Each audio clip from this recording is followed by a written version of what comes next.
आज आप देखेंगे कि कोरिया की एक अत्याधुनिक लैब में इंसानों के लिए बिल्कुल असली जैसे दिखने वाले नकली हाथ कैसे बनाए जाते हैं। लेकिन आखिर ऐसे हाथ क्यों बनाए जाते हैं और इन्हें इतना सटीक और परफेक्ट तरीके से कैसे तैयार किया जाता है, यही सब जानेंगे आज के एपिसोड में।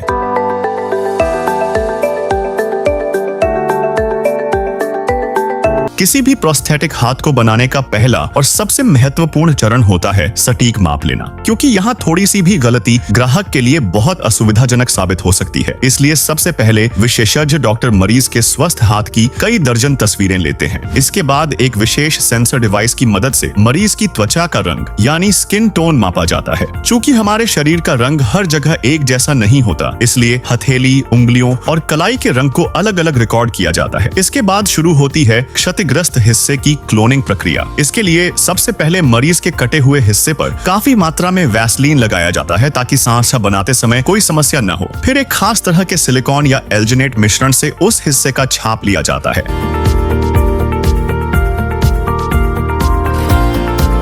इसी तरह स्वस्थ हाथ का भी एक 3D स्कैन किया जाता है ताकि कृत्रिम हाथ बिल्कुल दूसरे हाथ जैसा दिखे। अगले चरण में जिप्सम पाउडर यानी प्लास्टर ऑफ पेरिस की मदद से एक प्रारंभिक सांचा तैयार किया जाता है। लगभग 1 घंटे बाद जब जिप्सम सख्त हो जाता है तो इससे बिल्कुल सटीक आकार के सांचे निकल आते हैं।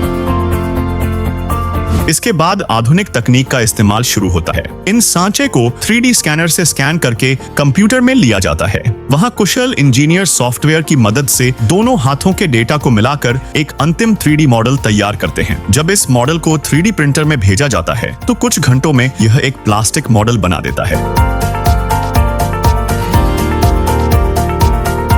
यही प्लास्टिक मॉडल असली हाथ की आधार संरचना होता है जिस पर आगे का काम किया जाता है। अब बारी आती है हाथ के नाखून बनाने की। लेकिन ये नाखून साधारण प्लास्टिक से नहीं बल्कि डेंटल एक्रिलिक से बनाए जाते हैं। पहले बहुत बारीकी से एक्रिलिक को आकार देकर पॉलिश किया जाता है।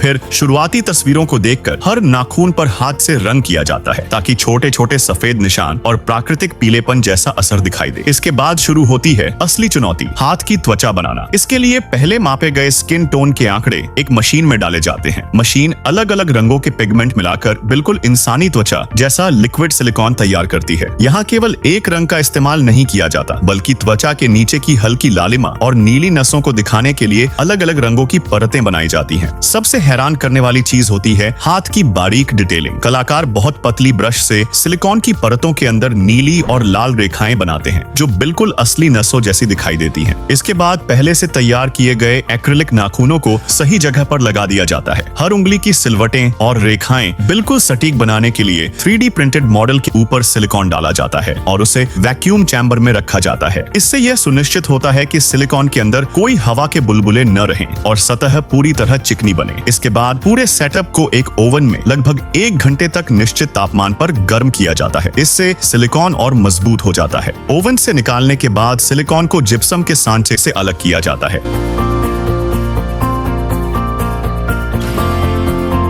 फिर शुरू होती है अंतिम कलर मैचिंग। एक कलाकार मरीज के असली हाथ से मिलान करके कृत्रिम हाथ पर ब्रश से अंतिम टच देता है। तिल, छोटे छोटे कट के निशान या धूप से जली हुई त्वचा का प्रभाव भी इसमें बनाया जाता है ताकि यह बिल्कुल असली लगे। अंत में सिलिकॉन की ज्यादा चमक कम करने के लिए उस पर खास पाउडर लगाया जाता है। इसके बाद ट्रायल शुरू होता है। मरीज के कटे हुए हिस्से पर मॉइस्चराइजिंग जेल लगाकर बहुत सावधानी से यह सिलिकॉन हाथ पहनाया जाता है। क्योंकि यह पूरी तरह कस्टम मेड होता है, इसलिए यह हवा के बिना हाथ से चिपक कर रहता है और आसानी से निकलता भी नहीं। एक कृत्रिम हाथ बनाने में जितनी धैर्य, बुद्धिमत्ता और तकनीक लगती है वह सचमुच अद्भुत है। कोरिया के ये कारीगर सिर्फ प्लास्टिक या सिलिकॉन का एक टुकड़ा नहीं बना रहे होते बल्कि वे किसी इंसान को उसका खोया हुआ आत्मविश्वास वापस दे रहे होते हैं। इनमें से एक हाथ की कीमत लगभग $5000 होती है। क्या आप पहले जानते थे कि कृत्रिम हाथ इतने परफेक्ट हो सकते हैं? कमेंट करके हमें जरूर बताइए।